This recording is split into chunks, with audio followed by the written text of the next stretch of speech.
വളരെ അവിചാരിതമായിട്ടാണ് ഈ ഒരു പ്രോഗ്രാമിലേക്ക് ഞാൻ എത്തിപ്പെടുന്നത്. ഉമാ മേഡത്തിൻ്റെ ഒരു ക്ഷണമാണ് ഈ ഒരു കമ്മ്യൂണിറ്റിയിലേക്ക് ഞാൻ വരുന്നത് തന്നെ. എനിക്ക് ഏറ്റവും സന്തോഷം തരുന്നത് ഇങ്ങനെയുള്ള വേദികൾ വളരെ റെയറായിട്ടാണ് ഞങ്ങൾക്ക് കിട്ടാറ്. CTVയെ പറ്റി ഒരുപാട് കാര്യങ്ങൾ ഞാനിങ്ങനെ അറിഞ്ഞു വരുന്നതേ ഉള്ളൂ. എന്നാൽ പോലും ഇതിൻ്റെ ഈ തനിമ എന്ന് പറയുന്ന ഈ കൂട്ടായ്മ കേരളത്തിലെ എന്താ പറയുക, തനത് കലകളെ പ്രോത്സാഹിപ്പിക്കാനും അത് ഏറ്റവും നല്ല രീതിയിൽ പ്രസൻറ്റ് ചെയ്യാനും നിങ്ങൾ കാണിക്കുന്ന ആ ഒരു ധൈര്യത്തിന് അല്ലെങ്കിൽ ആ ഒരു സ്നേഹത്തിന് ഞാൻ ആദ്യം നമിക്കുന്നു. Thank you so much. Covid നമുക്ക് വരുത്തി വെച്ച വലിയൊരു നഷ്ടം എന്ന് പറയുന്ന സംഗീത ലോകത്തിന് SP ബാലസുബ്രഹ്മണ്യം, അദ്ദേഹത്തിൻ്റെ വിയോഗം വേദികൾ പാടിക്കൊണ്ടിരുന്ന സമയത്താണ് അദ്ദേഹത്തിന് മൈക്രോഫോണിലൂടെയാണ് കോവിഡ് ലഭിക്കുകയും അങ്ങനെ അദ്ദേഹം നമ്മളെ വിട്ടു പോവുകയും ചെയ്തു. അദ്ദേഹത്തോടൊപ്പം ഒരുപാട് വേദികളിൽ പങ്കെടുത്തിട്ടുള്ള ഒരു ഭാഗ്യം അല്ലെങ്കിൽ ഒരു വലിയ ഒരു സൗഭാഗ്യം എനിക്ക് കിട്ടിയിട്ടുണ്ട്. ഒരു വേദിയിൽ ഞങ്ങൾ പ്രാക്ടീസ് സെഷൻ ഇരുന്ന സമയത്ത് അദ്ദേഹത്തിന് വെറുതെ ഞാൻ ഈ ശങ്കര എന്നുള്ള പാട്ട് പാടി കേൾപ്പിച്ചു. എൻ്റെ ഒരു ധൈര്യം ഭയങ്കര തന്നെയായിരുന്നു.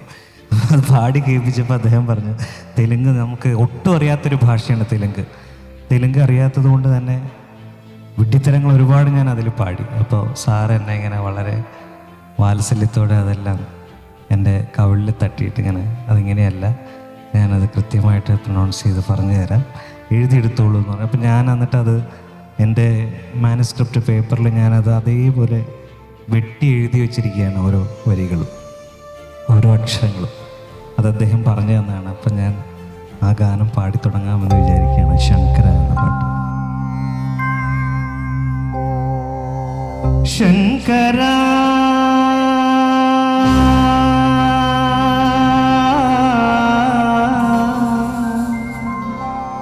നാദ ശരീരാപരാ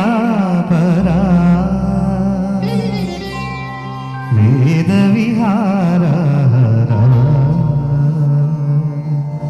ജീവേശ്വര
హిమగిరి